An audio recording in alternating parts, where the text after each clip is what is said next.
13.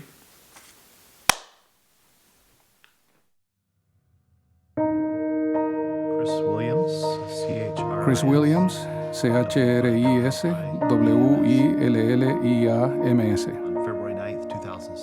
El 9 de febrero de 2007 nos chocó un adolescente ebrio y perdieron la vida mi esposa, Michelle, que estaba embarazada de nuestro quinto hijo, Benjamín, nuestro segundo hijo, y nuestra única niña, Ana.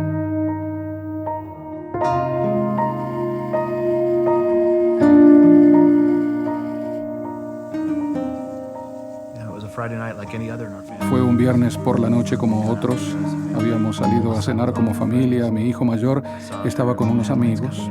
De pronto vi un par de luces que se aproximaban a gran velocidad y traté de hacerme a un lado, pero fue demasiado tarde y el vehículo nos chocó de costado.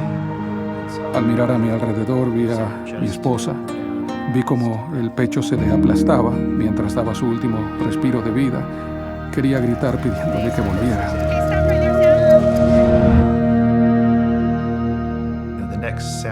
Lo siguiente que oí fue a mí mismo llorando con gran angustia. Fue como si estuviera fuera de mi cuerpo oyéndome y dándome cuenta de que era yo quien producía esos sonidos. Nunca me había sentido tan vulnerable en mi vida, tan destrozado espiritual, emocional y físicamente. Cuando un hijo adolescente está fuera pasada la medianoche, no hay nada peor que oír el teléfono sonar. Me levanté, contesté, y era un hombre que llamaba del departamento de policía de Salt Lake City. Me dijo que nuestro hijo Cameron estaba ebrio, que había sufrido un accidente, pero que estaba bien, y que, como resultado del accidente, 3 personas habían muerto.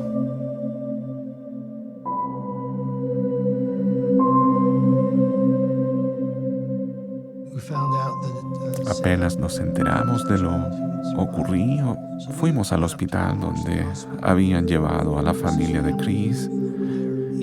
Y aún en esos momentos tan trágicos, Chris estaba acostado en una camilla con un collar ortopédico. Y una de las primeras cosas que preguntó fue cómo estaba el joven que conducía el otro auto. Durante los primeros meses después del accidente sentía que una gran parte de mi vida se había marchado. Es algo muy difícil de vivir. Me arrodillaba y quería hablar con mi Padre Celestial mientras me sentía tan solo y tan angustiado. Fueron conversaciones muy interesantes. Dios no trata de dar alivio de inmediato, primero escucha, y eso me ayudó mucho. Me permitió arrancarme del pecho todo ese enojo, pero también siempre regresaba a mí y me enseñaba sobre su Hijo, Jesucristo. Cuando sentía rencor o en medio de una gran soledad, no lo dirigía hacia la persona que había causado aquello, sino que se dirigía solo hacia el Salvador. Cuando miré por la ventanilla y vi al otro auto volcado, en mi corazón no sabía y en mi mente no comprendía cómo había sucedido todo. ¿Quién había sido el responsable ni cuáles habían sido las circunstancias? Lo único que recuerdo haber sentido es que debía deshacerme de todo el sentimiento de rencor. Los problemas y el pesar se pueden encarar y resolver a la manera del Señor o de alguna otra forma. Creo que fue una decisión que Chris ya había tomado mucho antes, así que después del accidente en su auto, creo que él había decidido mucho antes lo que haría si algún día se encontraba en una situación así.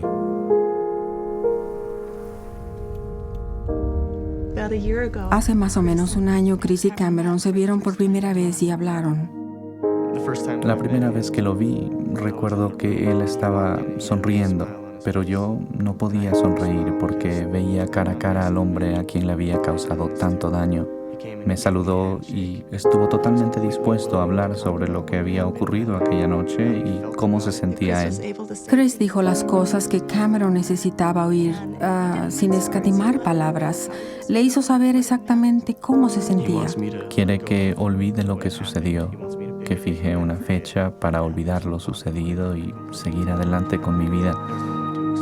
No hay forma de explicarlo. Es un enorme sentimiento de gratitud y de fortaleza el verlo a él y ver cómo ha actuado en esta situación. Después del funeral, uno de nuestros vecinos nos preguntó si habíamos leído el artículo sobre Chris en el periódico. Era un artículo sobre el perdón. Me sentí completamente embargada por la emoción. Fue como si mi alma hubiera sido refrescada.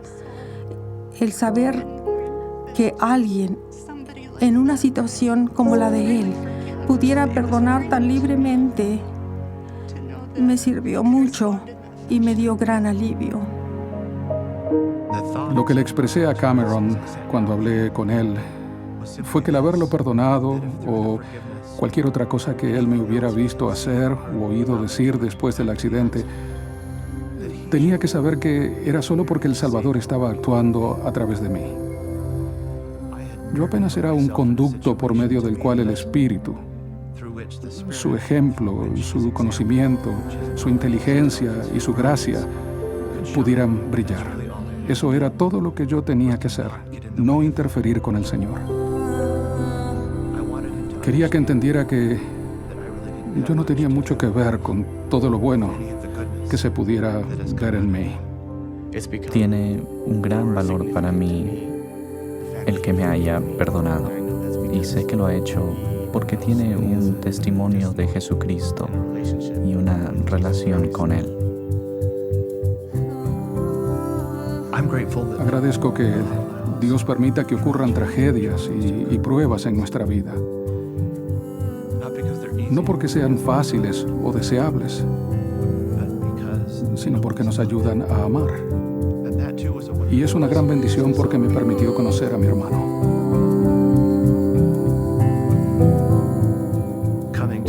El conocer a un varón de dolores y experimentado en quebranto como he llegado a conocerlo es la razón por la cual fui enviado aquí. Y ha sido tremendamente difícil el tener que aprender esas lecciones de la forma como las he aprendido. Pero siempre salía de esos episodios de dolor con la seguridad y la esperanza de que tal vez un día lo vea tal como Él es. Un día espero ser como Él. Y un día volveré a estar con mi esposa y con el resto de mi familia. Eso es lo que me mantiene en pie.